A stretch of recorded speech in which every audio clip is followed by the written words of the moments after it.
जय ओम विष्णुपाद परमहंस परिव्राजकाचार्य अष्टोत्तर सत श्री श्रीमद एशी भक्ति वेदांत स्वामी श्रील प्रभुपाद की, इस्कान संस्थापकाचार्य श्रील प्रभुपाद की, अनंत कोटि वैष्णव वृंद की, नामाचार्य श्रील हरिदास ठाकुर की, श्री कृष्ण चैतन्य प्रभु नित्यानंद श्री अद्वैत गदाधर श्रीवासदि गौर भक्त वृंद की, श्री श्री राधा कृष्ण गोप गोपीनाथ श्याम कुंड राधा कुंड गिरी गोवर्धन के, श्री वृंदावन धाम के, श्री मथुरा धाम के, मायापुर नवदीप धाम के, पुरुषोत्तम क्षेत्र जगन्नाथपुरी धाम के, समवेत भक्त वृंद के, all glories assembled devotees, Shri Shri Gaur Purnima महामहोत्सव की,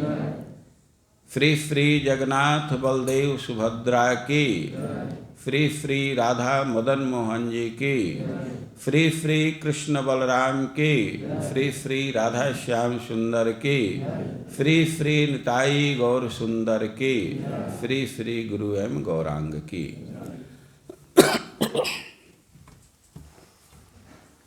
ग्रंथ निकालिए। प्रथम स्कंद इधर ही होगा।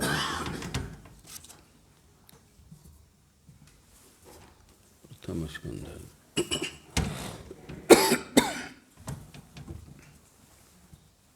ओम अज्ञानतिमिरान्धस्य ज्ञानाञ्जनशलाकया चक्षुरुन्मीलितं येन तस्मै श्रीगुरवे नमः। हे कृष्ण करुणा सिन्धो दीनबन्धो जगत्पते गोपेश गोपिका कान्त राधाकान्त नमस्तुते। जयतां सुरतर्पङ्गर मम मन्दमतिर्गति मत सर्वस्वपदाम्भोज राधा मदन मोहनौ। तप्त कांचन गौरांगे राधे वृंदावनेश्वरी वृषभानुसुते देवी प्रणमामि हरिप्रिय। नमो महावदान्याय कृष्णप्रेमप्रदायते कृष्णाय कृष्णचैतन्य नाम्ने गौरत्विषे नमः। श्रीचैतन्यमनोभीष्टं स्थापितं येन भूतले सोऽयं रूपः कदा मह्यं ददाति स्वपदान्तिकम्। वाञ्छाकल्पतरुभ्यश्च कृपासिन्धुभ्य एव च पतितानां पावनेभ्यो वैष्णवेभ्यो नमो नमः। जय श्री कृष्ण चैतन्य प्रभो नित्यानंद श्री अद्वैत गदाधर श्रीवासादि गौर भक्तवृंद। हरे कृष्णा कृष्णा कृष्णा हरे हरे, हरे राम राम राम हरे हरे। हरे कृष्णा कृष्णा कृष्णा हरे हरे, हरे राम राम राम हरे।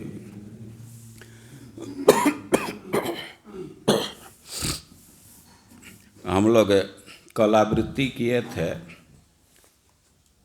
आज पुनः उसी श्लोक की आवृत्ति करेंगे। श्लोक है श्रीमद् भागवतम के प्रथम स्कंध के 8वें अध्याय का 20 नंबर का श्लोक। श्रीमद् भागवतम स्कंध 1 अध्याय 8 श्लोक 20। ओम नमो भगवते वासुदेवाय।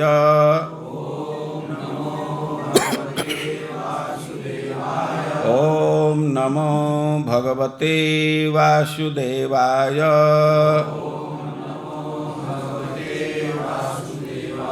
ओम नमो भगवते वासुदेवाय।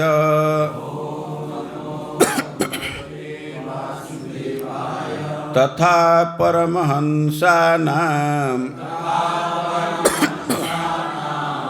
मुनीनां अमलात्मनां भक्तियोग विधानार्थं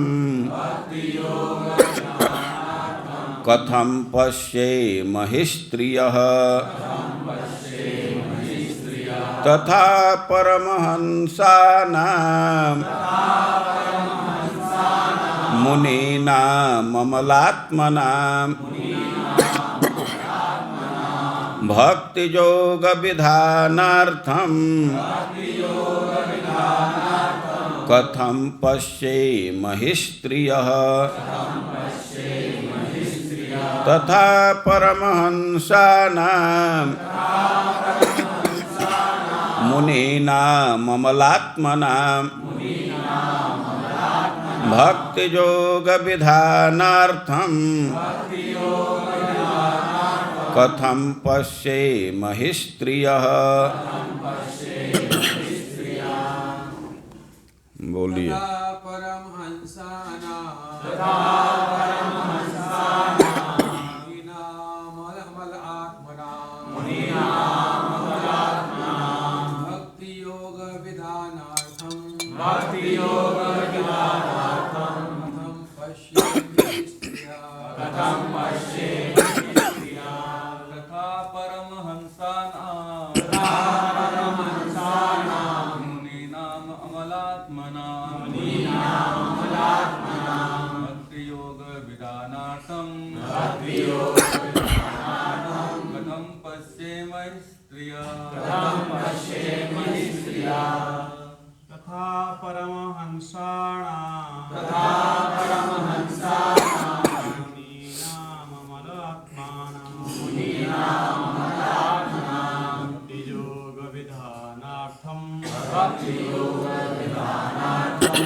तथा परमहंसानां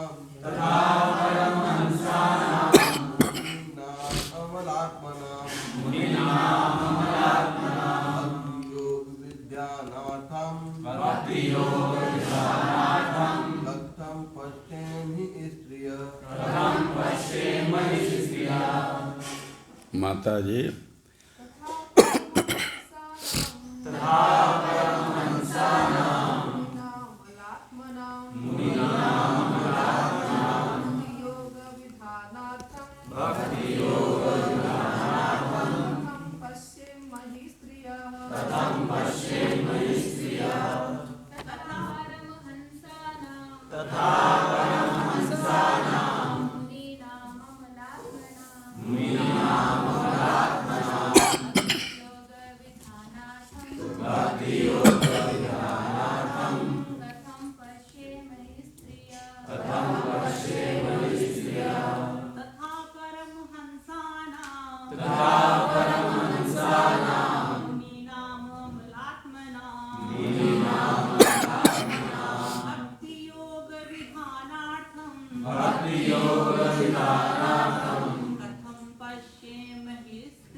तथा इसके अतिरिक्त परमहंसाना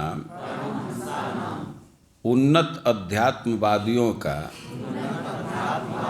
मुनीना महान चिंतकों या विचारकों का अमल आत्मना आत्मा तथा पदार्थ में अंतर करने में सक्षम मन वाले भक्ति योग भक्ति का विज्ञान विधान अर्थम संपन्न करने हेतु कथम कैसे पश्येम देख सकती हैं हे निश्चित ही स्त्रियां। अनुवाद और तात्पर्य श्रील प्रभुपाद के द्वारा। अनुवाद: आप उन्नत अध्यात्मवादियों तथा आत्मा एवं पदार्थ में अंतर करने में सक्षम होने से शुद्ध बने विचारकों के हृदय में भक्ति के दिव्य विज्ञान का प्रसार करने हेतु स्वयं अवतरित होते हैं। तो फिर हम स्त्रियां आपको किस प्रकार पूर्ण रूप से जान सकती? तात्पर्य हम लोग कल पढ़े थे। जगत गुरु श्रील प्रभुपाद की कुंती देवी कृष्ण के विषय में कुछ बोल रही हैं, उनकी स्तुति कर रही। कल हम लोग सुन चुके हैं भगवान हस्तिनापुर से द्वारका जाने के लिए रथ पर बैठ चुके हैं। उसी समय उपलेभे भी धावंतिम उत्तराम भय बिहुवला। तब तक भगवान देखे कि उत्तरा भय के मारे लड़खड़ाते हुए दौड़ते हुए हमारे तरफ आ रही है। भगवान का उधर ध्यान गया। उत्तरा कृष्ण से प्रार्थना करने लगी कि हमारी रक्षा कीजिए, रक्षा कीजिए।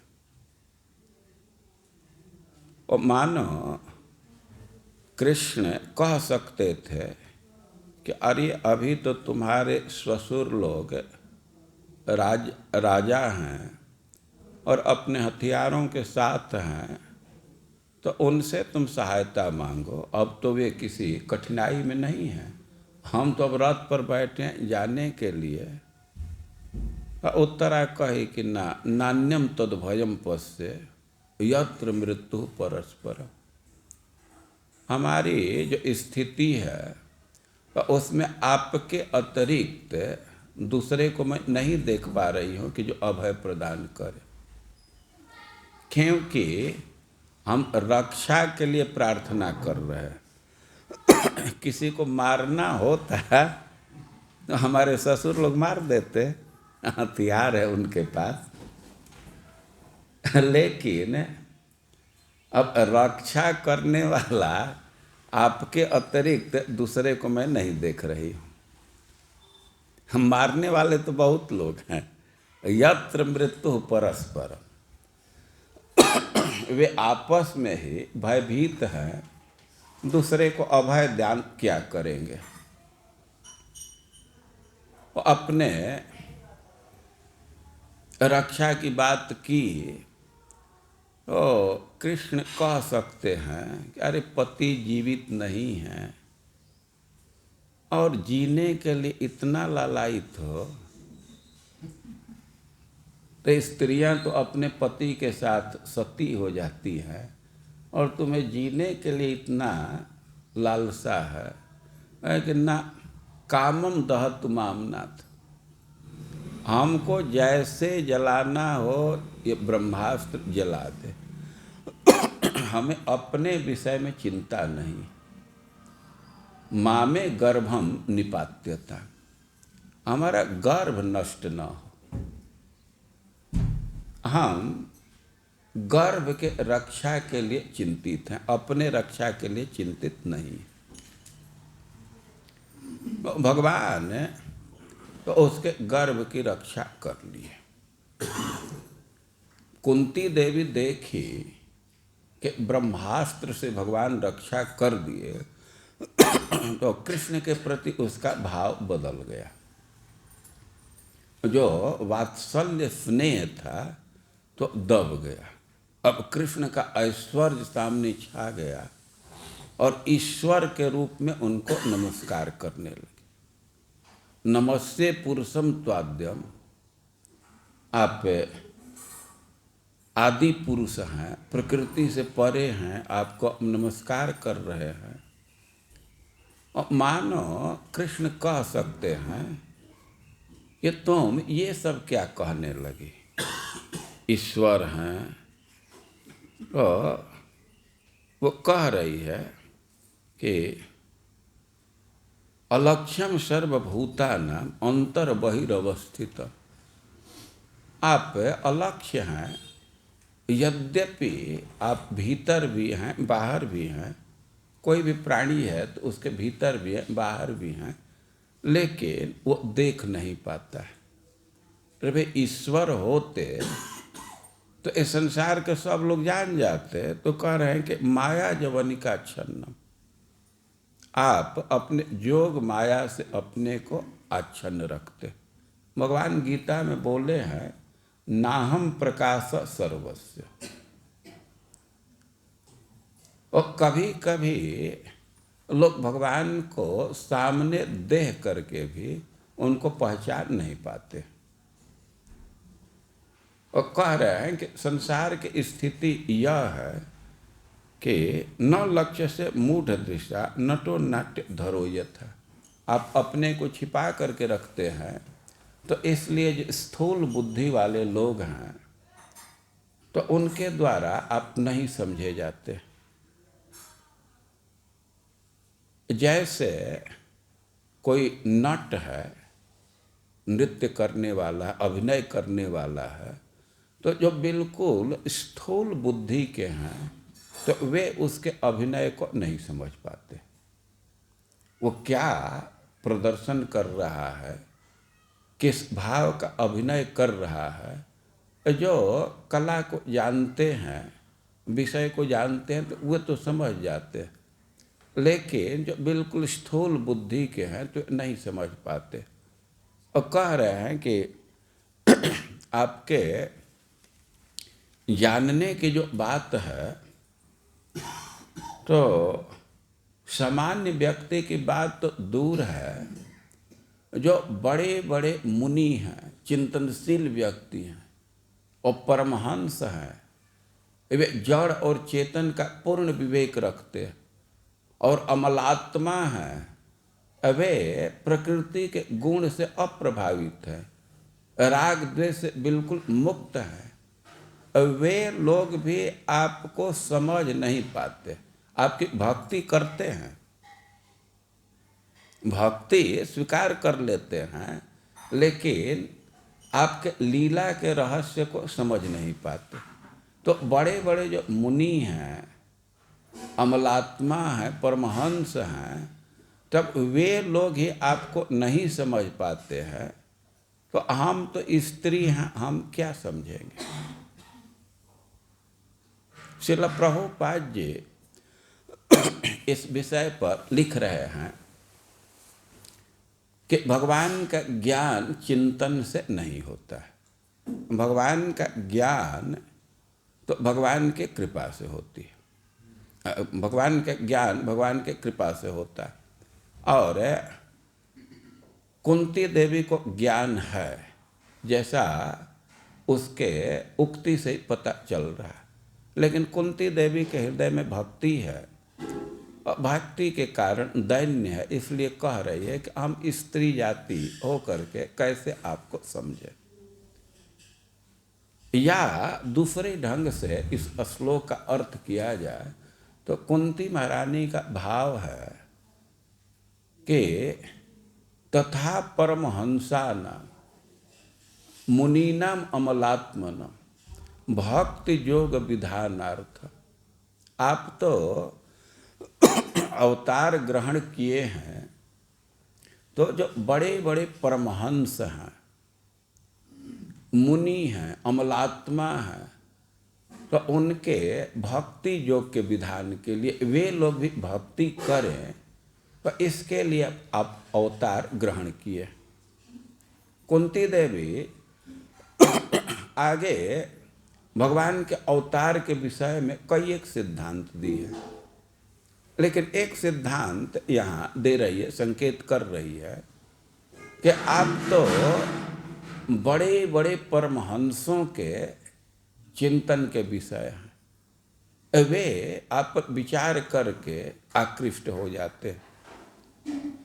और परमहंसाना, परमहंस कहने का आशय है कि जो आत्मा और शरीर के विवेक को रखते हैं। क्व देहो भौतिको नात्मा, यह जो शरीर है तो 5 भूत से निर्मित है और यह अनात्मा है, जड़ है, लेकिन आत्मा प्रकृति है पर। आत्मा तो प्रकृति का कार्य नहीं है, शरीर है प्रकृति का कार्य है। यह जो भेद जानते हैं और शरीर की उपेक्षा करते हैं। परमहंस का अर्थ है कि जो अपने शरीर के तरफ ध्यान नहीं देते, कपड़ा लत्ता भोजन पानी, अब इधर उनका ध्यान नहीं होता। और मुनीना, वे शरीर का चिंतन छोड़ देते हैं, लेकिन ब्रह्म का चिंतन करते हैं। वे निरंतर चिंतन में ही लगे रहते हैं। ऐसा नहीं कि शरीर की उपेक्षा करके आलस्य में सोए रहते। वे परमहंस हैं, शरीर पर ध्यान नहीं है, लेकिन दर्शन का चिंतन करते रहते हैं, ब्रह्म का चिंतन करते रहते हैं। और अमल आत्मना, वे प्रकृति के गुण से अप्रभावित हैं। वे राग द्वेष से उनका चित्त अप्रभावित है, इसलिए चित्त उनका शुद्ध है। और ऐसे व्यक्तियों को भी अब भक्ति में लगाने के लिए अवतार ग्रहण करते हैं। वे देखिए, जो व्यक्ति विषय के सुख में लिप्त है, तो विषय का सुख तो इतना निकृष्ट है कि थोड़ा सा उत्कृष्ट सुख मिले तो विषय को छोड़ करके उसमें लग जाएगा। लेकिन जो पहले से ही विषय का सुख त्याग किया है और ब्रह्म के सुख में लीन है, तो अब तो उस सुख से जब बड़ा सुख मिलेगा तब उसका चित्त आकृष्ट होगा। तो भगवान आकर के विविध लीला करते हैं और लीला के श्रवण कीर्तन में इतना सुख है कि ब्रह्म का सुख भी फीका हो जाता है। ब्रह्म का सुख विषय के सुख से बहुत अधिक उन्नत है, कोई तुलना ही नहीं की जा सकती। लेकिन जो लोग ब्रह्म के चिंतन में लगे हुए हैं, भगवान अपना लीला प्रस्तुत करते हैं और उस लीला से संपर्क होता है तो अब उनको ब्रह्म का सुख भी फीका लगने लगता है। और कुंती देवी कह रही हैं कि आप तो परमहंसों के विषय हैं, अमलात्माओं के विषय हैं, वो हम कैसे आपको समझ सकती। और भगवान जगत का कल्याण करना चाहते हैं और जगत के कल्याण के लिए ही इस संसार में अपने को प्रकट करते हैं। कुंती देवी आगे भगवान के अवतार के विषय में कई एक सिद्धांत दी है। वे सिद्धांत दे रही है कि पृथ्वी भार से पीड़ित हो गई और ब्रह्मा जी के शरण में गई, वह बहुत पीड़ित हो गई और वह सीदंत्या भूरि भारेण, वह वैसे डगमगा रही थी जैसे बहुत अधिक भार हो जाने से नौका डगमग करने लगता है। वो ब्रह्मा जी के शरण में गई और ब्रह्मा जी के प्रार्थना से आप अवतार ग्रहण किए। कोई कोई कहते हैं कि असुरों का संहार करने के लिए आप अवतार ग्रहण किए, और एक सिद्धांत है कि वसुदेव जी के कीर्ति को बढ़ाने के लिए, युधिष्ठिर महाराज के कीर्ति को बढ़ाने के लिए अवतार ग्रहण किए। और उसी क्रम में एक सिद्धांत दे रही है कि भवेस्मिन् क्लिश्यमानाना अविद्या काम कर्म भी श्रवण स्मरणान हानि करिष्यन्ति केचन। कुंती देवी कह रही हैं कि एक विचार यह है कि इस संसार में जो लोग कष्ट भोग रहे हैं, भवेस्मिन् क्लिश्यमानाना, संसार का अर्थ है कि जन्म मृत्यु में पड़े हुए हैं, तो इसमें बहुत कष्ट भोगना है। जन्मत मरत दुसह दुख होई, जन्म लेने में बहुत भारी कष्ट है। अब तो उस कष्ट का स्मरण नहीं है तो हम लोग उसका अनुभव नहीं कर पाते।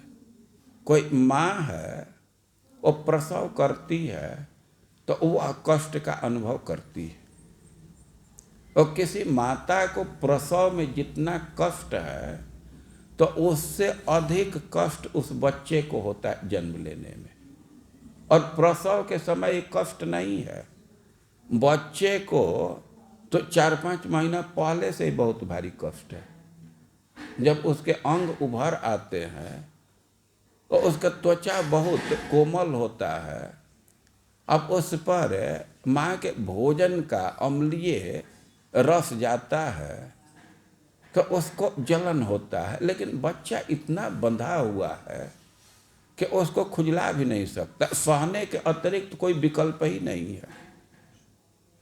तो गर्भ में कष्ट अनुभव किया है, जन्म के समय कष्ट है, और छोटा बच्चा है तो आप लोग देखते हैं कि अधिकांश समय वो रोता रहता है। तो रोता है क्या, खुशी में रोता है? तो कोई कष्ट का अनुभव कर रहा है तभी रो रहा है ना। तो ये कष्ट का जीवन है, जन्म में कष्ट है। अब थोड़ा बड़ा हुआ तो पढ़ाई में कष्ट है, पढ़ाई में कष्ट है तभी तो बच्चे जब छुट्टी का घंटी बजता है तो एकदम प्रसन्न हो जाते हैं। अगर बोझ अनुभव करते हैं तभी ना वो छुट्टी का बचा तो एकदम खुश हो जाते हैं छुट्टी का घंटी बजने पर खुश दौड़ते हैं। तो आखिर कुछ प्रेशर अनुभव कर रहे हैं ना। और अब थोड़ा बड़े हो गए, पढ़ लिए, तो कंपटीशन का प्रेशर है। अब नौकरी में चले गए तो उसमें भी ऐसा नहीं है कि बहुत शांति है, वहाँ भी बहुत चिंता है। और नौकरी नहीं मिला तब तो चिंता में ही मरना है। अब नौकरी करते करते और तब तक बुढ़ापा आ जाती है। तो बुढ़ापा तो कष्ट का ही समय है। श्रील प्रभुपाद जी लिखे हैं कि old age is perpetual disease. अब तो एक समय होता है कि व्यक्ति दौड़ करके कोई कार्य कर लेता है। कमेंट्री वाले बोलते हैं कि हवा के समान लपक करके गेंद पकड़ लिए। लेकिन उसी व्यक्ति की स्थिति हो जाती है कि अब बाथरूम चले जाते हैं तो भारी पुरुषार्थ मानते हैं। बड़ा गौरव के साथ कहते हैं हम अपने से अपना क्रिया कर लेते हैं, बहुत भारी पुरुषार्थ कर लिए। तो भवेस्मिन क्लिश्यमाना नाम अविद्या काम कर्म भी। इस जन्म मृत्यु में हम कष्ट भोग रहे हैं, तो इसका कारण क्या है? मूल कारण है अविद्या। हम अपने स्वरूप का स्मरण नहीं रखे हैं, स्वरूप का अस्मृति है अविद्या। परमानंद स्वरूपा ज्ञानम अविद्या। हम आनंदमय हैं और इससे का स्मरण न होना, इसको अविद्या कहते हैं।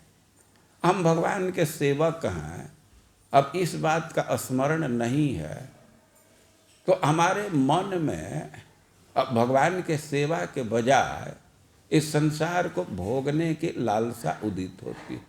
अविद्या काम कर्म भी। अपने स्वरूप का ज्ञान नहीं है तो उसका परिणाम होता है कि मन में वासना का उदय होता है। और वासना का उदय हुआ तो वासना पूर्ति के लिए कर्म करते हैं। अब एक कर्म करेंगे तो बंधन लगेगा। कर्म का स्वरूप ही है कि दुख उत्पन्न करेगा। कर्माणि दुखो दरकाणी। उदरक मतलब उत्तर फल। कर्म का मतलब है कि आप बंधेंगे, आप पर तो जकड़न लगेगी, दुख भोगना पड़ेगा।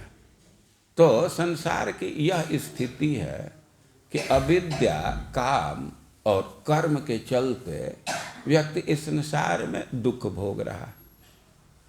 तो भगवान कृपा करके अवतार ग्रहण करते हैं कि श्रवण स्मरण हानि करिश्चन नीति केचन। दुख भोग रहे व्यक्तियों को कुछ सुनने का विषय प्राप्त हो, कहने का विषय प्राप्त हो। जो व्यक्ति भगवान के लीला चरित्र का श्रवण करते हैं, कीर्तन करते हैं, तो माया के बंधन से मुक्त हो जाते हैं। वे इस संसार के दुख से मुक्त हो जाते हैं। और वास्तव में वे दुख से ही मुक्त नहीं होते, बहुत भारी तृप्ति अनुभव करते हैं। ऐसा भक्तों ने अपना अनुभव दिया है कि जो सुख हो तो गोपाल ही गाए। गोपाल के कीर्तन में जो सुख है तो वह सुख किसी भोजन में नहीं है, तीर्थाटन में नहीं है, कहीं नहीं है। ध्रुव महाराज कह रहे हैं भगवान से ही कि या निर्वृतिस्तन भृताम तव पाद पद्म ध्यानात् भवजन कथा श्रवणे न वास्या। कि जो व्यक्ति ने जो आनंद या निर्वृतिस तव पाद पद्म ध्यानात्, जो आनंद आपके चरण कमल के ध्यान से है, या भवजन कथा श्रवणे न वास्या, आपके भक्तों की कथा सुनने में, या भक्तों के मुख से आपके कथा के श्रवण में, तो वह ब्रह्म के चिंतन में भी सुख नहीं है। फिर स्वर्ग इत्यादि की बात तो बहुत दूर है। तो भगवान प्राणियों को सुखी करने के लिए अवतार ग्रहण करते हैं, भक्ति का विधान करने के लिए। जब व्यक्ति भगवान की कथा का श्रवण करता है तो भगवान का भक्त हो जाता है, और उसके हृदय में भक्ति आने से तो शोक मोह और भय समाप्त हो जाता है। श्रीमद् भागवतम के विषय में कहा गया है कि यस्याम वै श्रूयमाणायाम कृष्णे परम पुरुषे भक्तिरुत्पद्यते पुंसाम शोक मोह भयापः। भगवान के लीलाओं का श्रवण करते हैं तो व्यक्ति में भक्ति का उदय हो जाता है, और भक्ति की विशेषता दे रहे हैं कि वह शोक को दूर करने वाला है, भय को दूर करने वाला है, और शोक मोह भयापः और मोह को दूर करने वाला है। शोक कहते हैं कोई भूतकाल में अप्रिय घटना हो गई, भूतकाल में कोई अप्रिय घटना हो गई और उसको याद करके जो दुख का अनुभव करते हैं उसको शोक कहते हैं। और वर्तमान में अज्ञान के चलते जो हम दुख का अनुभव कर रहे हैं तो उसको मोह कहते हैं, और भविष्य की चिंता करके जो दुख अनुभव करते हैं तो उसको भय कहते हैं। तो भक्ति योग के विषय में कह रहे हैं कि शोक मोह भयापः, भूत के घटना के चलते कोई दुख है वह भी समाप्त हो जाता है, वर्तमान में अज्ञान के चलते जो दुख है वह भी समाप्त हो जाता है, और भविष्य की चिंता के चलते जो दुख है वह भी समाप्त हो जाता है। तो भगवान कृपा करके इस संसार में अवतार ग्रहण करते हैं कि व्यक्ति अविद्या काम कर्म के प्रभाव से मुक्त हो जाए, उसके दुख से मुक्त हो जाए। तो यह तो सामान्य व्यक्ति की बात है। भगवान यदि अवतार न ग्रहण करें तो भगवान कितने मधुर हैं, कितने सरस हैं, कितने सुखद हैं, इसका अनुभव व्यक्ति नहीं कर पाएगा। भगवान अपने धाम में रहें तो चिंतन के बल से इतना अनुमान किया जा सकता है कि कोई कंट्रोलर है, हम किसी के अधीन हैं, लेकिन वो कितना मधुर है, कितना सरस है, और इस बात का अनुभव नहीं होगा। और भगवान इस संसार में अवतार ग्रहण करते हैं, स्व जोग माया बलम दर्शयता गृहीतम यन्मर्त लीलो पैकम स्वजोग माया बलम दर्शयता गृहीतम। भगवान जो मनुष्य का रूप धारण करके लीला करते हैं तो उसका उद्देश्य होता है कि अपने जोग माया के बल को दिखाना चाहते हैं। जोग माया के बल का अर्थ है कि हमारी अतरंगा शक्ति कितनी उत्कृष्ट है, इसको व्यक्ति अनुभव कर सके। कितने सरस हैं, कितने मधुर हैं, कितने सुखद हैं। जब भगवान अपने परिकरों के साथ व्यवहार करते हैं तब इस बात का पता चलता है। तो भगवान ने जो लीला करते हैं तो उसके पीछे एक उद्देश्य है, और उसी को कह रही कुंती देवी कि भक्ति योग विधानार्थ। आप भक्ति योग के विधान के लिए, भक्ति योग की स्थापना के लिए अवतार ग्रहण किए। श्रीमद् भागवतम में आप कथा सुनते हैं रास लीला की। भगवान की बहुत ही सरस लीला है। जब सुखदेव गोस्वामी रास लीला का वर्णन किए तो महाराज परीक्षित एक प्रश्न पूछते। महाराज परीक्षित पूछ रहे हैं, कह रहे हैं कि संस्थापनाय धर्मस्य प्रशमाय इतरस्य च अवतीर्णो ही भगवान अंशे न जगदीश्वर। भगवान तो सारे जगत के ईश्वर हैं और अपने अंश के साथ वे अवतार ग्रहण करते हैं, तो उसका दो उद्देश्य है। संस्थापनाय धर्मस्य, वे धर्म की स्थापना चाहते हैं, और प्रशमाय इतरस्य, धर्म से जो भिन्न है मतलब अधर्म, उसका समन करना चाहते हैं। इसी के लिए वे अवतार ग्रहण किए। और कह रहे हैं कि सकथम धर्म सेतु नाम वक्ता कर्ता रक्षिता। अब धर्म के स्थापना के लिए अवतार लिए हैं, तो धर्म पर प्रवचन करते हैं, गीता का उपदेश करते हैं। तो कह रहे हैं कि धर्म सेतु नाम वक्ता, धर्म की क्या मर्यादा है इसका वक्ता है। कर्ता विरक्षिता, धर्म के मर्यादा का वही निर्धारण किए हैं और उसकी वे रक्षा करते हैं। तो खुद उसका निर्माण किए हैं, उसके रक्षा की जिम्मेवारी लिए हैं, उस पर प्रवचन करते हैं। और प्रतीपम आचरद ब्रह्मन परदारा विमर्शन, अरे कि वे उल्टा आचरण क्यों किए, वो धर्म के मर्यादा का उल्लंघन क्यों किए। अरे क्या उल्लंघन है? वो कह रहे हैं कि परदारा विमर्शन, दूसरे के स्त्री का आलिंगन किए, तो ये तो धर्म मर्यादा का उल्लंघन ही है। वो आप्त कामो यदुपति कृतवान वह जुगुप्सितम, यद्यपि भगवान आप्त काम है, लेकिन फिर भी देखने में लग रहा है कोई घृणित कार्य किए, जुगुप्सित कार्य किए। तो किम अभिप्राय एतम न संशयम छिंद सुब्रत, तो किस अभिप्राय से ऐसा किए? वे तो धर्म के वक्ता हैं, रक्षक हैं, तो जुगुप्सित कार्य, निंदनीय कार्य किस उद्देश्य से किए? इस विषय में हमको संशय है और इसका छेदन कीजिए। महाराज परीक्षित यह बात बोल रहे हैं। अब इस रूप में इसका अर्थ लिया जाए तो महाराज परीक्षित की बात नहीं है। दुनिया के लोगों के मन में यह विचार आता है, तो इसलिए महाराज पूछ दिए कि इसका क्लैरिफिकेशन हो जाए, स्पष्टीकरण हो जाए।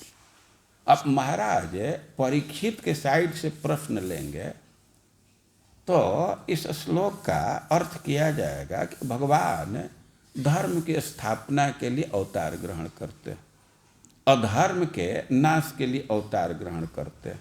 वे धर्म के मर्यादा के कर्ता हैं, रक्षक हैं और दूसरे को भी उपदेश देने वाले। तो प्रतीपम आचरद ब्रह्मन, वो वे क्वेश्चन कर रहे हैं कि क्या उल्टा आचरण किए, कोई इसके विपरीत आचरण के। प्रतीप मतलब उल्टा। अरे धर्म के रक्षक हैं तो क्या कोई उल्टा आचरण किए?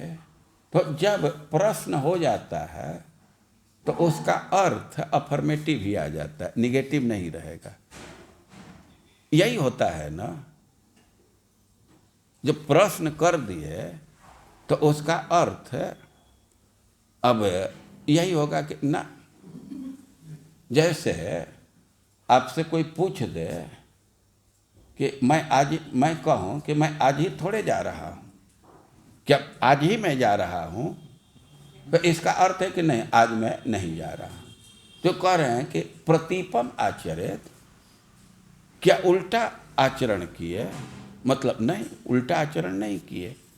अभी क्या परदारा विमर्शन, जो प्रकृति के परे की स्त्रियां हैं तो उनका आलिंगन किए। वे तो अपने स्वरूपभूत स्त्रियों का आलिंगन किए, तो इसमें उल्टा आचरण क्या है? वे यहाँ के किसी स्त्री का आलिंगन तो किए नहीं। अरे ये धर्म मर्यादा तो यहाँ की स्त्रियों पर लागू होता है ना। परदारा विमर्शन, वे तो प्रकृति से ऊपर है, गुणातीत हैं, अतरंगा शक्ति में स्थित हैं, तो उन स्त्रियों का आलिंगन किए, तो इसमें उल्टा क्या है? तो इस लीला के विषय में तो हमको कोई गलत फहमी नहीं है। आप्त कामो जदुपति कृतवान वै जुगुप्सित। महाराज परीक्षित अपना टिप्पणी दे रहे हैं कि भगवान की सारी कामनाएं पूर्ण हैं और कृतवान वै जुगुप्सित, वे बड़े ही प्रशंसनीय कार्य किए। अब लोक के दृष्टि से देखा जाए तो कृतवान और वै जुगुप्सितम, वै सर्टेनली के अर्थ में होता है वो निश्चित रूप से निंदनीय कार्य किए। भाई का पर दारा विमर्शनम, दूसरे के स्त्री का आलिंगन किए।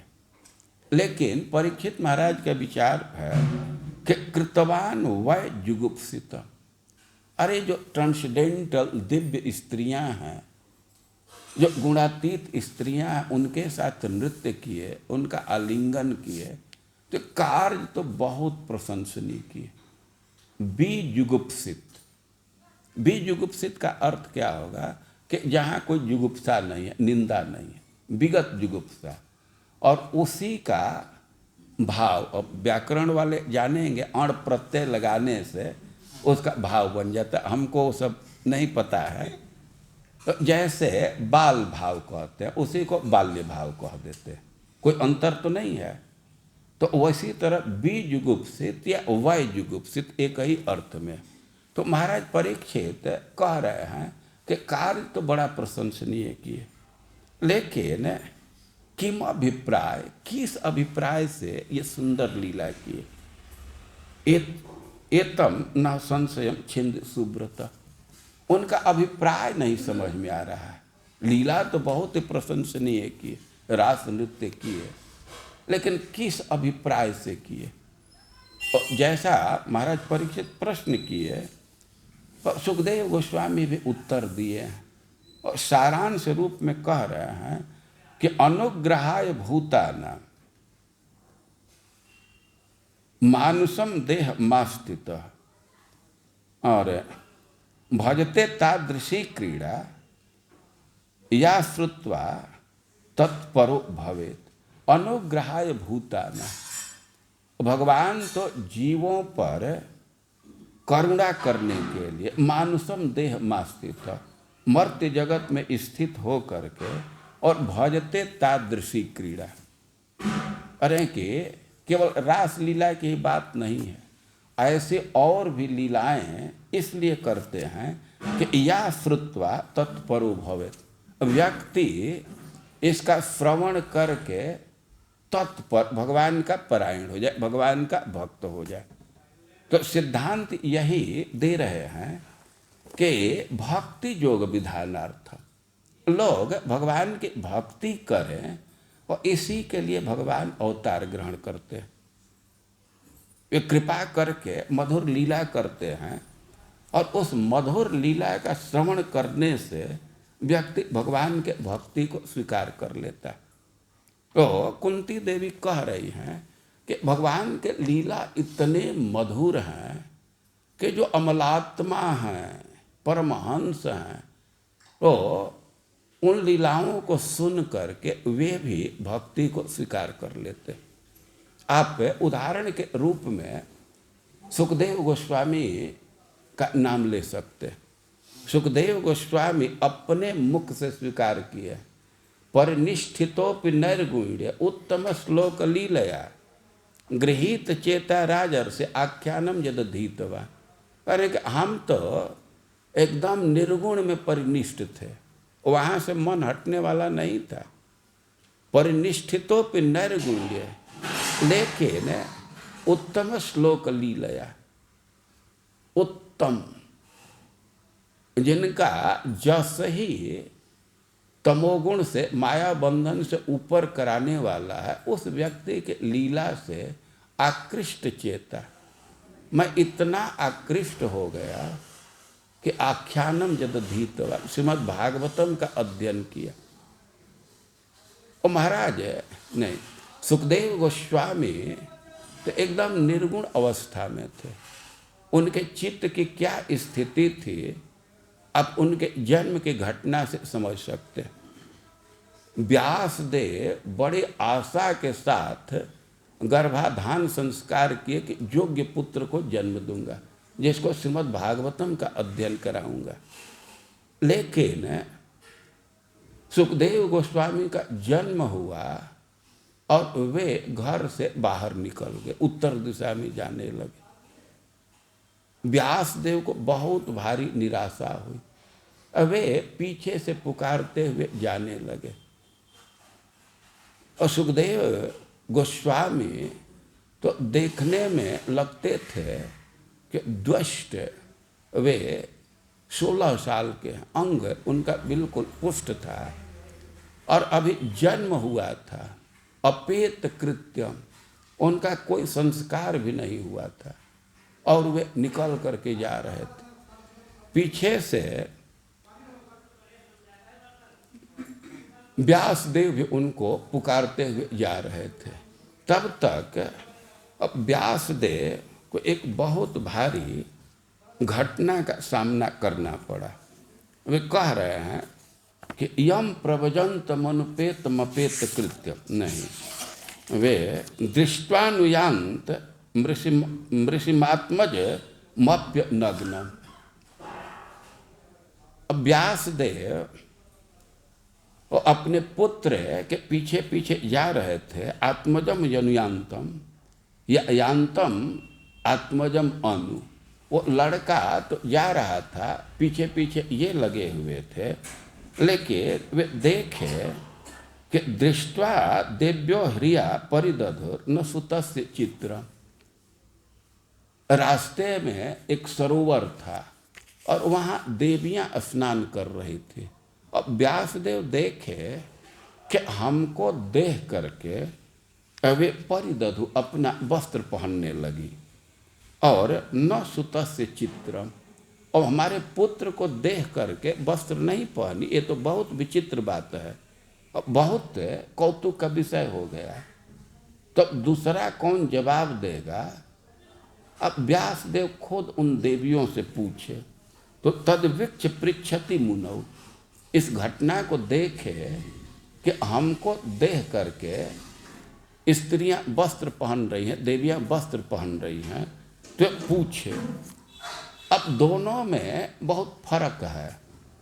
अप्य नग्नम सुतस्य नहीं, अप्य नग्नम। व्यासदेव कह रहे हैं कि हम तो नग्न नहीं हैं, हम तो वस्त्र धारण किए हैं और हमारा उम्र भी बहुत अधिक है और हमारा जो पुत्र है तो नग्न है और बिल्कुल युवक है और वो सब जगह देख भी रहा था।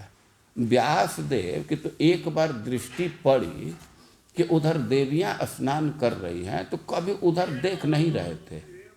वे आगे बढ़ रहे थे लेकिन कभी भी उधर दृष्टि नहीं डाल रहे थे। तो व्यासदेव 3 अंतर देख रहे हैं कि हमारा लड़का तो देखते हुए जा रहा था और हम तो उधर देख भी नहीं रहे हैं।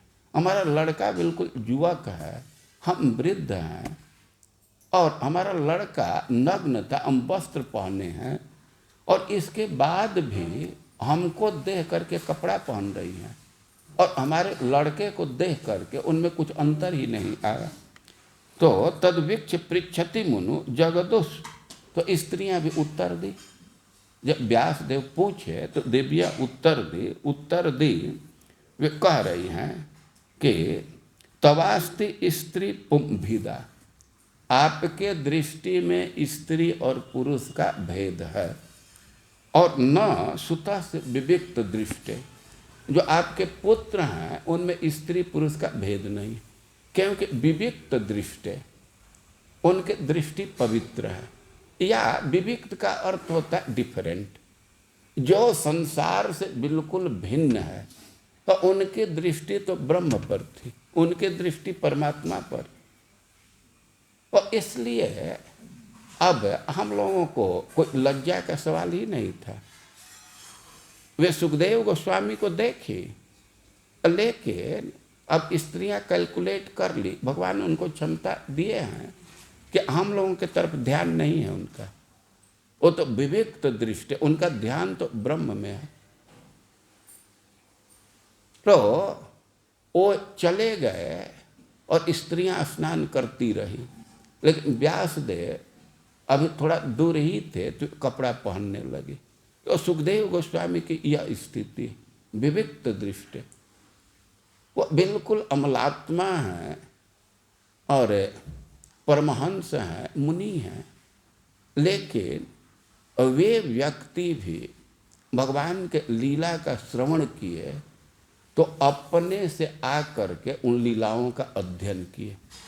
सुखदेव व्यासदेव को तो उस समय सफलता नहीं मिली, लेकिन फिर अपने शिष्यों को भागवतम का कुछ श्लोक याद करा करके कहे कि बोलो जा करके। जब भगवान के कृपा की लीला सुने, पूतना उद्धार की लीला सुने, तो सुखदेव गोस्वामी आकृष्ट हो गए और जो लोग बोल रहे थे श्लोक, उनसे पूछे कि कहाँ का श्लोक है, कैसे, तो आ करके खुद ही श्रीमद् भागवतम का अध्ययन किए। और कुंती देवी यहाँ कह रही हैं कृष्ण से कि तथा परमहंसा मुनीनाम अमलात्मनाम भक्ति योग विधानार्थ। आप तो जो अमलात्मा मुनि हैं, परमहंस हैं, तो उनको भक्ति में लगाने के लिए अवतार ग्रहण करते हैं, तो हम आपके लीला के रहस्य को कैसे समझ सकती। और कुंती देवी क्या कह रही हैं, इसको हम लोग कल सुनेंगे। हरे कृष्ण।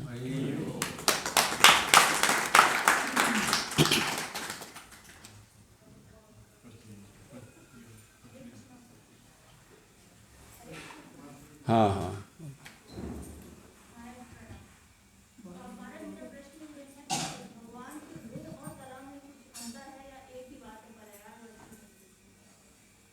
गुण और कला। कला का क्या अर्थ होता है? आर्ट। हाँ, ठीक ठीक।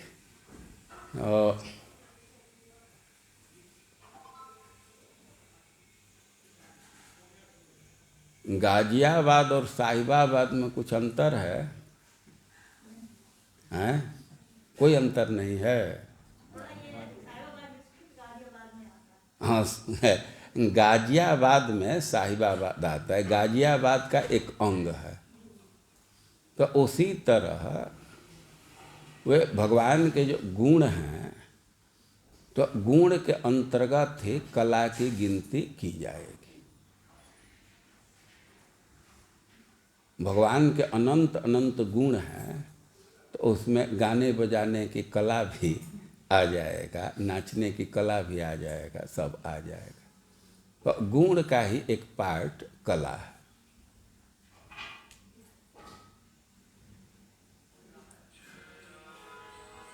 भगवान की विशेषता है कि कई एक चीज में बहुत दक्ष हैं।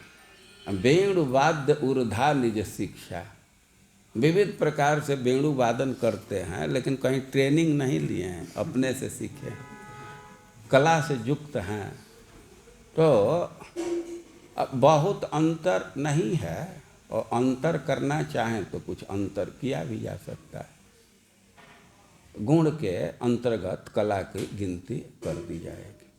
हाँ बोलिए। महाराज जी, जैसे कि भागवतम के अंदर अनेक प्रकार के प्रसंग हैं, और उन प्रसंगों के आखिरी के अंदर सुखदेव गोस्वामी जी कुछ बताते हैं कि इस प्रसंग को वर्णन करने से, ये इसको सुनने से ये फल प्राप्त होता है।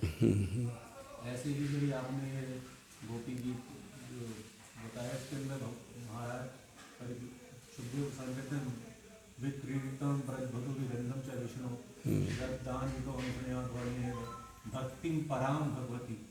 ये जो पराम भक्ति है, ये प्राप्त होती है, और हृदय के रोग जो हैं तुरंत ही दूर हो जाते हैं। तो जो ये इन्होंने इसका जो फल बताया, क्या किसी अन्य और प्रसंग के अंदर भी ये फल प्राप्त होता है, या इसी के द्वारा ही ये फल प्राप्त होता है? देखिए, किसी भी भगवान के लीला के श्रवण का ये फल आता है। जब परीक्षित महाराज पूतना के उद्धार की लीला सुने, तो वे फिर आग्रह कर रहे हैं तो उसमें भगवान के लीला का वर्णन कर रहे हैं।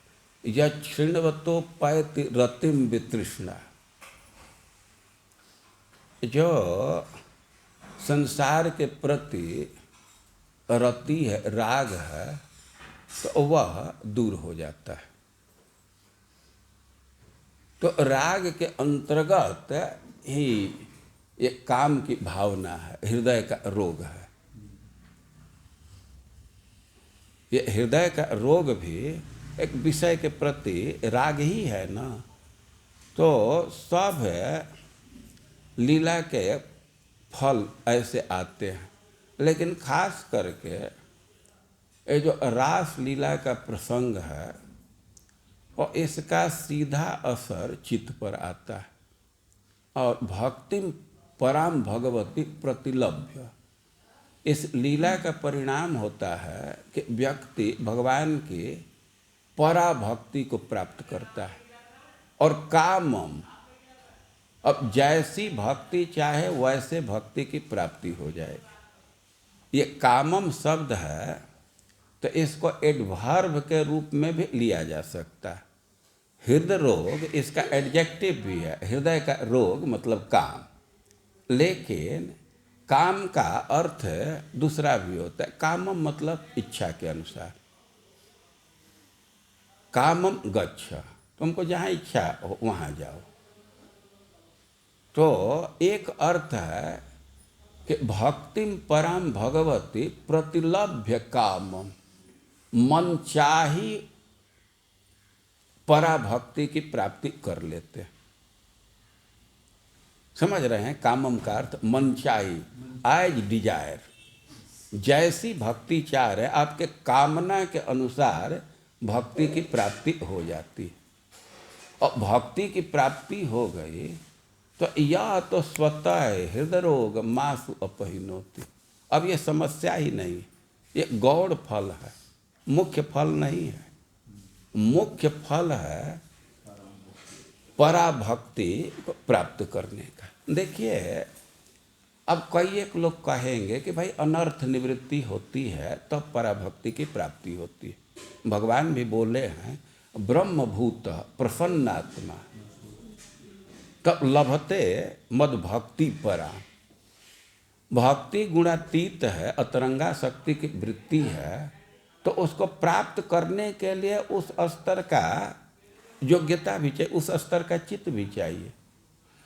भाई जो अतरंगा शक्ति की वृत्ति है, प्रकृति से परे है, तो उस प्रकार का उस लायक प्लेटफार्म तैयार करेंगे तब उस भक्ति की प्राप्ति होगी ना। ये हम लोग साधना करते हैं तो साधना का अर्थ इतना ही है कि चित्त निर्माण हो जाए, कि भक्त उसमें डेरा जमा सके। लेकिन अब भक्ति किसी के अधीन नहीं है। हमारा हृदय दुर्वासना से भरा हुआ है, तो ऐसा नहीं है कि भक्ति को रोक देगा। अब श्रीमद् भागवतम का श्लोक पढ़ते हैं, सवै पुंसाम परो धर्मो यतो भक्ति रथोक्षजे। और भक्ति के विषय में क्या कह रहे हैं? अहेतु क्या अप्रतिहता। तो सामान्य अर्थ अहेतु की मतलब बिना इच्छा का, अप्रतिहता मतलब जो बाधित न हो, निरंतर चलता रहे। लेकिन दूसरा भी अर्थ है अहेतु की। अब भक्ति का कोई कारण नहीं है और अप्रतिहता, भक्ति को कोई रोक नहीं सकता। अब भक्ति देवी की इच्छा होगी कि इसका हृदय कामना से भरा हुआ है, गंदा हृदय, इसी में हम डेरा जमाओगे, कौन रोक देगा? तो श्रील विश्वनाथ चक्रवर्ती पाद जी व्याख्या करते हैं कि भक्ति अप्रतिहता है। भगवान कहीं अवतार लेना चाहे कोई रोक सकता है? उनको सुअर की जोनी में इच्छा अवतार लेने, कौन रोक देगा? वे बौना बनना चाहते हैं, कौन रोक देगा? तो उसी तरह भक्ति कहीं भी अवतरित हो सकती। तो रास प्रसंग है कि श्रवण की महिमा है कि पहले भक्ति का प्रादुर्भाव हो जाता है, और भक्ति के प्रादुर्भाव होने से जो हृदय के विकार हैं तो स्वतः ही दूर हो जाएंगे। सूर्योदय हो जाए तो अंधकार दूर करने के लिए कुछ प्रयास नहीं करना पड़ेगा।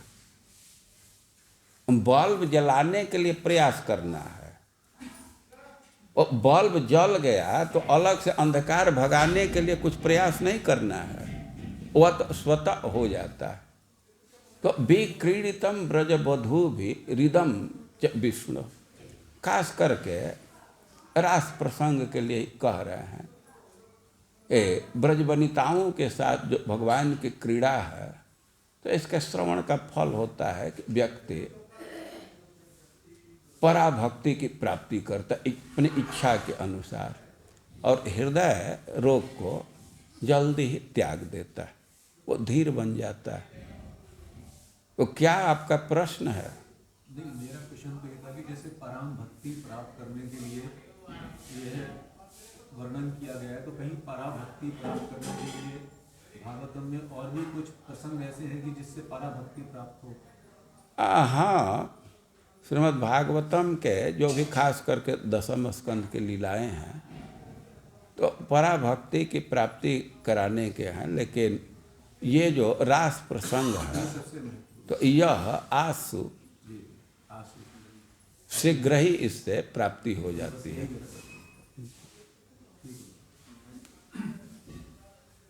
मेरा प्रश्न ये था, बहुत जगह हम सुनते हैं कि जब तक कथा के प्रति, साधु के प्रति लोभ उत्पन्न नहीं होगा, तब तक भक्ति कर पाना संभव नहीं है उस स्तर की।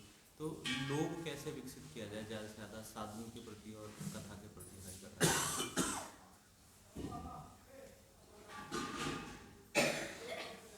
लोभ विज्ञापन पढ़ने से होता है ना। इस संसार में इतना बड़ा बड़ा पोस्टर लगा हुआ है, और नेट पर सब लोग जगाने के लिए ही ना। ब्रज के परिकरों के विषय में श्रवण करेंगे तो सुनने से ही लोभ होगा ना, जानकारी से ही लोभ होगा ना। श्रवण करने से लोभ जगता है।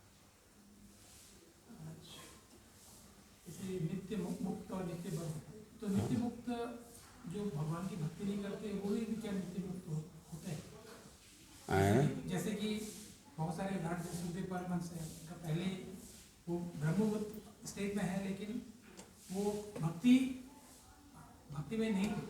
ऐसे क्या कैसे मुक्त, बिना भक्ति के कैसे मुक्त मान सकते हैं? ऐसे बहुत सारे जीव हैं जो बिना भक्ति के लिए मुक्त उनको कहा जा सकता है। देखिए, मुक्ति का 2 स्टेज है। एक माया के बंधन से ऊपर हो गए तो वो भी मुक्ति है। देखिए, परिवार का बंधन है ना, लेकिन कुछ लोग भगवान के आकर्षण से परिवार के बंधन को थोड़ा ढीला कर देते हैं, और कुछ लोग ऐसे हैं कि कोई कला का नशा लग गया, वो साहित्य का, संगीत का, तो वो भी परिवार के आसक्ति से दूर हो जाते हैं। ऐसा देखा जाता है ना। तो उसी तरह ये बंधन है अज्ञान के चलते। तो अब ज्ञान हो जाता है, जड़ चेतन का विवेक हो जाता है, तो व्यक्ति दैहिक धारणा से ऊपर हो जाता है। लेकिन यही पूर्ण मुक्ति नहीं है, ये आधा मुक्ति है। मुक्ति की वास्तविक परिभाषा है कि मुक्तिर्हित्वा अन्यथा रूपम स्वरूपेण व्यवस्थित। तो अन्यथा रूप का तो त्याग कर दिए, दैहिक धरातल से ऊपर हो गए, लेकिन अभी स्वरूप में स्थित नहीं हुए। तो हाफ लिबरेशन उनको मिला है, लेकिन उसको भी मुक्ति ही कहा जाएगा। बंधन से मुक्त हो गए तो मुक्ति ही है ना।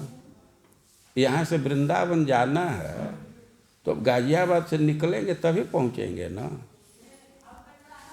तो अभी पहुँचे नहीं है, फिर भी कहा जाएगा ना कि गाजियाबाद से तो ऊपर हो गए, उससे बाहर हो गए। तो डेस्टिनेशन प्राप्त करना अलग चीज़ है। उदाहरण दिया जाता है, किसी को कोई रोग हो गया, हॉस्पिटल में जाता है, अब उसका शरीर इतना क्षीण हो गया है कि कोई काम नहीं कर पाएगा। और कभी कभी देखा जाता है कि हॉस्पिटल से मुक्त कर देते हैं, लिख भी देते हैं क्योर ऑफ कैंसर। लेकिन अब यही तो पूर्ण क्योरनेस नहीं है ना। जब काम करने लायक हो जाए, शरीर के अंग ठीक से काम करने लगे, तब उसको स्वस्थ कहा जाएगा।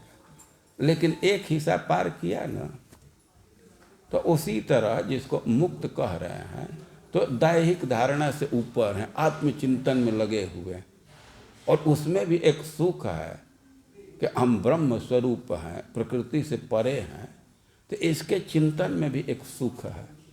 लेकिन भक्ति के सुख का अनुभव होता है तो यह सुख भी फीका हो जाता है।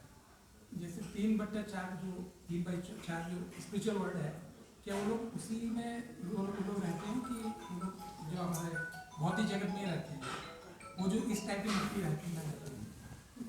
देखिए, जो 3/4 है, तो उसका ग्राफ कैसे तैयार किया हमको नहीं पता है, लेकिन वो 3/4 में जो चला जाएगा ना, तो पूर्ण मुक्त है। आप ये प्राकृत संसार और दिव्य लोक का वर्णन पढ़ेंगे तो उस अप्राकृत जगत का कुछ प्रकाश है, इम्फल्जेंस है, तो उसमें वो लोग लटके रहते हैं, उसके अनुभव में या उसी में पड़े रहते हैं, ब्रह्म ज्योति में रहते हैं। भगवान के धाम में जा कर के ऐसे दुर्गति में नहीं रहेंगे, वहाँ तो भगवान का अनुभव करने लगेंगे। तो 3/4 में भी कुछ 1/4 में कुछ ऐसा जोन है कि वो 3/4 का प्रभाव उसमें आता है, तो उसमें वे रहते हैं। महाराज, ये जो उद्धव गीता में बताते हैं कि जो व्यक्ति और जो लिविंग एंटिटी है, वो अगर कौन व्यक्ति है? कोई लिविंग एंटिटी है जो नित्यबद्ध है, हाँ, तो आगे चल के वो अगर मुक्त होता है, हो जाता है, तो अगर नित्यबद्ध ही है, हाँ, तो आगे चल के मुक्त हो जाता है। हाँ। तो लगता है कि नित्य का मतलब क्या है? अगर नित्य और ऊपर से अगर पहले से कोई मुक्त था और बद्ध हो गया, नहीं, नित्य बद्ध का इतना ही मतलब है कि अनादि काल से बद्ध है। अनादि सिद्धम, वो अनादि काल से बद्ध है, यही नित्य बद्ध कहने का अर्थ है। अब नित्य वो बद्ध रहेगा तो ये कैसे कहा जाएगा कि वो साधन करने से मुक्त हो जाता है? वो अनादि काल से बद्ध है, साधन करेगा मुक्त हो जाएगा। तो नित्य बद्ध का इतना ही मतलब है कि अनादि काल से, टाइम इमेमोरियल, वो बंधन में। या इसको हम इस तरह से समझ सकते हैं जैसे कि कोई बीमार पड़ता है, तो कहता है कि ये बीमारी तो चलता ही रहेगा, इससे तो बाहर आएंगे ही नहीं। जब बाहर आ जाता है तो सोचता है अभी तो बीमारी था ही नहीं, इस तरह से। क्योंकि अब जो हो, इसमें तो निश्चित है कि कोई भी मुक्त हो सकता है। उसको मुक्त करने के लिए ही वेद शास्त्र भगवान दिए।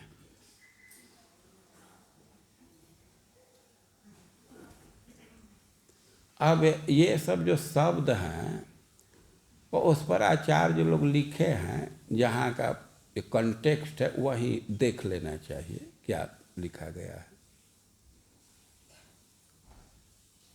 बोलिए।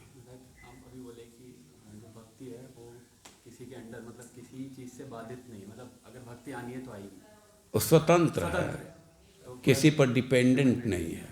पर कई बार हम ऐसी चीज़ देखते हैं कि ये नियम पालन करना, ये कई लोग ऐसा करते हैं, मतलब हम भी सुनते हैं कि नियम पालन करने से भक्ति, तो वो क्या सहायक चीज़ें होती है? हाँ, एक अब डाटा एनालिसिस करके वो सब दिया जाता है ना कि ये नियम पालन करने वाले पर फ्रीक्वेंसी ज़्यादा है। मतलब पुराने एक्सपीरियंस हाँ, इनका ये हाँ, कराते हैं, हाँ। पर वो श्योरिटी नहीं है कि वो पालन करने से ऐसा भक्ति ही पालन कर रहे हैं तो भक्ति से भक्ति बढ़ेगी ना। भक्ति से ही भक्ति उत्पन्न होती है और भक्ति से ही भक्ति बढ़ती है।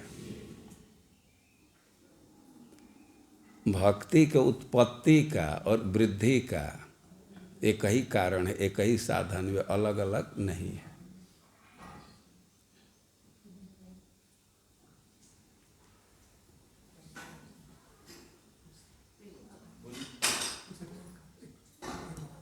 हाँ जी, जैसे सती प्रथा ये जो था ना पहले की, ये हमारे वैदिक संस्कृति में पहले से थी कि इसको फिर अगर पहले से थी तो फिर तो अच्छी होनी चाहिए, फिर इसको इसका अपोज हुआ बंगाल में रामानंद राय। हाँ हाँ, ठीक है। ये वैदिक पद्धति है, ये आगंतुक नहीं है। लेकिन वैदिक पद्धति में स्त्री स्वतः ही सती होती थी, बाद में उसको फोर्स करने लगे लोग, तो यह आगंतुक हो गया, इसका विरोध किया गया। अब जो सती नहीं हो रही है उसको लोग हे दृष्टि से देखने लगे या उसको प्रेरित करने, यह बुरा है। उसको सती होने का अपना अधिकार है, अब दूसरे का उस पर अधिकार नहीं है कि उसको सती करावे।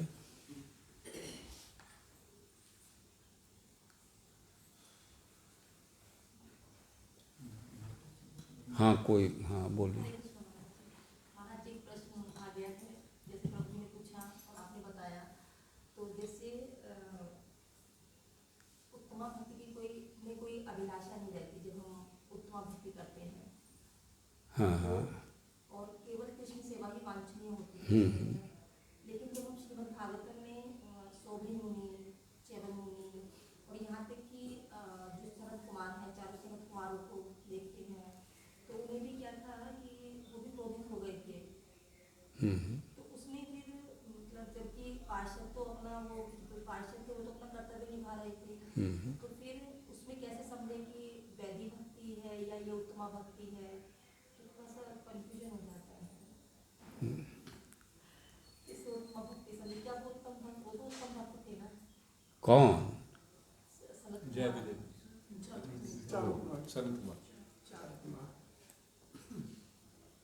वे बाद में उत्तम भक्त हुए ना, वो भक्ति के अधिकारी हैं, लेकिन अभी उत्तमा भक्ति के स्तर से नीचे थे ना। जहाँ उत्तमा भक्ति की परिभाषा दी गई है, उसके बाद यह स्थापित किया गया है कि गीता में जो 4 प्रकार के भक्तों का भगवान उल्लेख कर रहे हैं, तो वो उत्तमा भक्ति के लेवल पर नहीं है, लेकिन बहुत संभावना है कि उत्तम भक्ति को प्राप्त कर लेंगे। और उसमें उदाहरण दिया गया है चतुष्कुमारों का भी। ये ज्ञानी के स्तर पर हैं।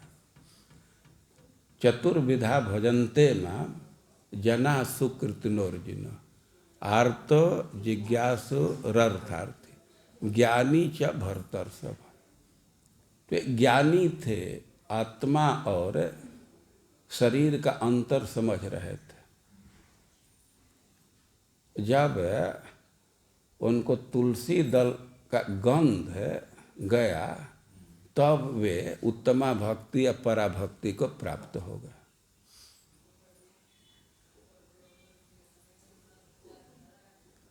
उत्तमा भक्ति का क्या स्तर है, यह प्राप्त होता है राय रमानंद और चैतन्य महाप्रभु के वार्ता में।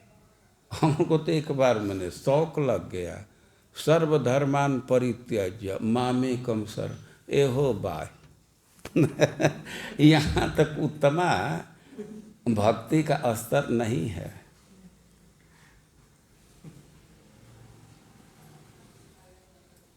भक्ति का मतलब है कि स्वाभाविक कृष्ण की तरफ मन चला जाए। यहाँ तो विचार कर रहे, एक चीज़ का त्याग कर रहे हैं, फिर जा रहे हैं, बहुत अच्छी बात है। लेकिन कुंती देवी कह रहे हैं कि मनोगति रविच्छिन्ना, वो स्वाभाविक कृष्ण के प्रति मन जाए तो यह अच्छी भक्ति है।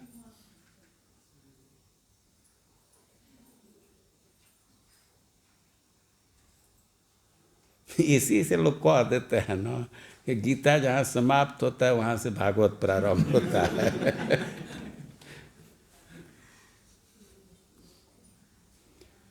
वो चैतन्य महाप्रभु जो टिप्पणी दिए हैं एहो बाह्य, तो वहाँ तक उत्तमा भक्ति से नीचे का है। एहो है तो उत्तमा भक्ति, अब एहो उत्तम तो वो परिकरों की भक्ति है। ठीक है। जगत गुरु श्रील प्रभुपाद की, श्री श्री जगन्नाथ बलदेव सुभद्रा की।